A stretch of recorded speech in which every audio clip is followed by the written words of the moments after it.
Good morning, brush monkeys, and today we're doing something a little bit different. I wanted to do a quick tutorial video of how I do things like books and scrolls.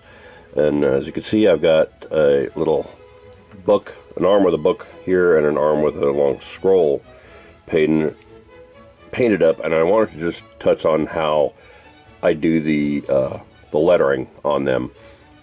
And it's a lot easier than it looks. It's a really quick little thing, and it looks really good if you add some color to it, and things like that. So I'm going to try to do most of this on camera as much as I can. But to start with, we've just painted the arms with Army Painter speed paints. This is all Army Painter speed paints.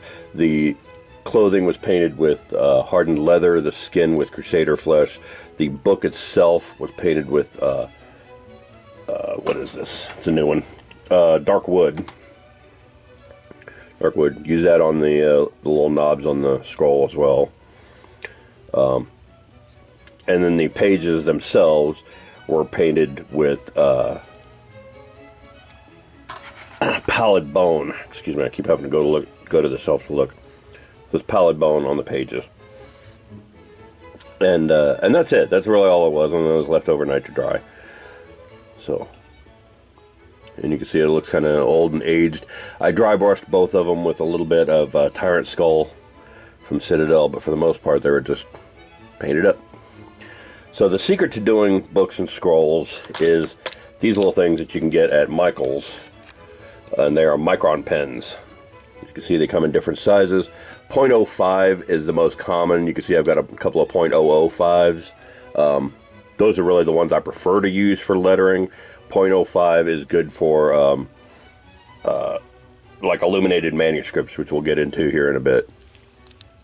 So, for starters, all you really have to do is understand that medieval books are done like illuminated manuscripts. So they're really elaborate initial letters on the page, and then and that kind of, the elaborate illustration around the first letter extends into the margins as well.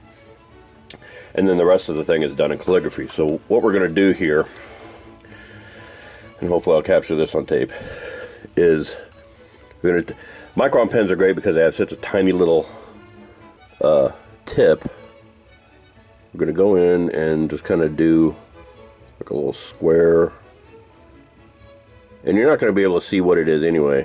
Square with a little squiggle in it, and then extend that down the margins, like that. And there you go. There's your illuminated manuscript. It's really that simple. Then we'll take, and you can do that in any color you want. I've got green, I got blue, I'll use blue on the other one. And then I like to use kind of a brown. This doesn't say what color brown it is, but it's basically just a dark brown color, because medieval ink wasn't really stark black like modern ink is. And all you do is you just do little scribbles. Try to keep them fairly close together because your writing's not going to be huge.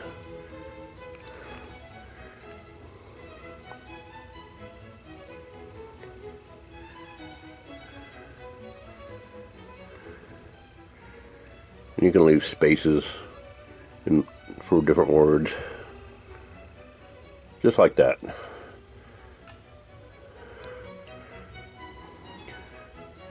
You don't need to do an illuminated letter on every page, because it's usually just like the first letter of a chapter or whatever it is you're writing.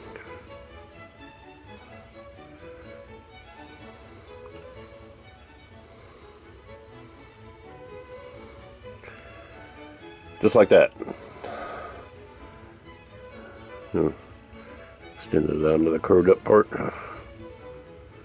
Just like that. That's really all there is to it. That looks really good. It looks a little odd up close like this, but from a distance it looks fantastic. It looks like an illuminated manuscript.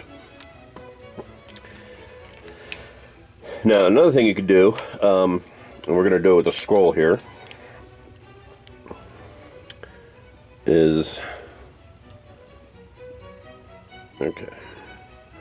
We're going to do our little illuminated letter. And you can see right away when I draw that square what the difference is between 0.5 microns and 0.005. You can see it's a much, much thinner line.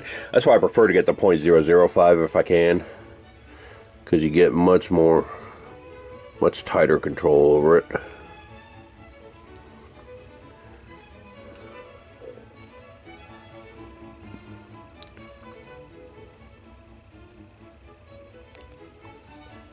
Okay.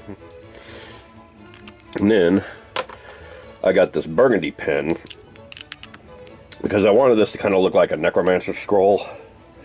So partway down we'll put a little pentagram on here.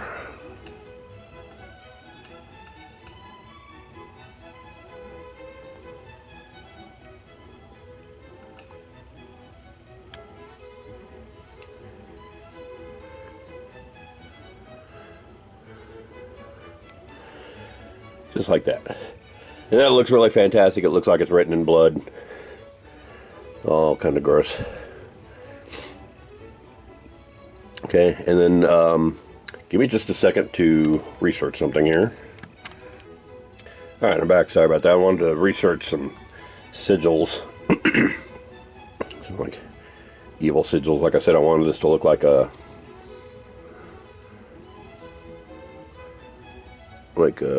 something from the Necronomicon.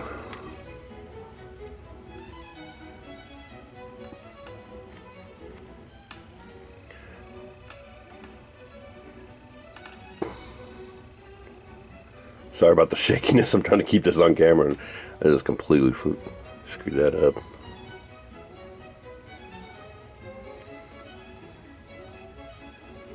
Okay, there we go. So there's how you do the sigils, and I did it in kind of this burgundy color that sort of looks like blood, which is the intention. And once you've got the sigils on there, I always do the sigils first and then try to do the lettering afterwards. It's not a day in the shop unless I drop something.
Oops.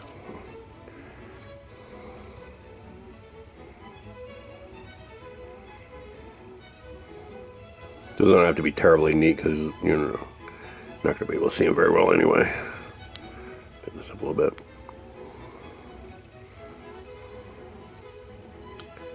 You know, scrolls, I usually like to follow the writing all the way around the scroll so you can kind of see that there's more stuff written on it than just what you can see on the figure.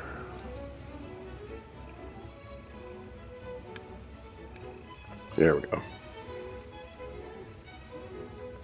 Stick that back down. So there you go. Quick little tutorial on doing books and scrolls, and see both of those look really good, especially from a distance. They look, I mean, up close they look kind of cartoonish, but you know, from a distance that looks like really good book and scroll work, and the sigils and everything, and that make a great addition to your figures and makes the books look like they're actual books and like there's actual writing in them, as opposed to just being, you know, kind of an empty prop. This is something I really like doing, and it's a lot of fun. It's really easy and gives a really great effect on the figure and looks really fantastic. So give it a shot on your own figures, and let me know how it works. Thanks for watching, and I'll see you guys later. Bye.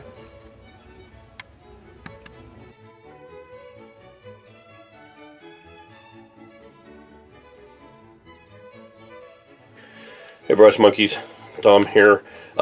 If you like what you see, click like down below. I think it's over on that side. If you want to be notified when new videos come out, click subscribe. New videos post mostly on Fridays. The regularly scheduled ones post on Fridays, but you know, if something comes up, I'll post something anytime. So go check that out. Click like, click subscribe. Both of those help with my YouTube numbers. If you want to rock some of the Fly Monkey merch, like a t-shirt, long sleeve t-shirt, sweatshirt, hoodies, masks, whatever, go check out our merch store at storefrontier.com/FlyMonkeyStudios. If you want to support me in other ways, there's my Amazon wish list. Feel free to check that out. Check out our Instagram, Twitter, Tumblr, and Facebook accounts. And thanks for watching. I'll see you guys later. Bye.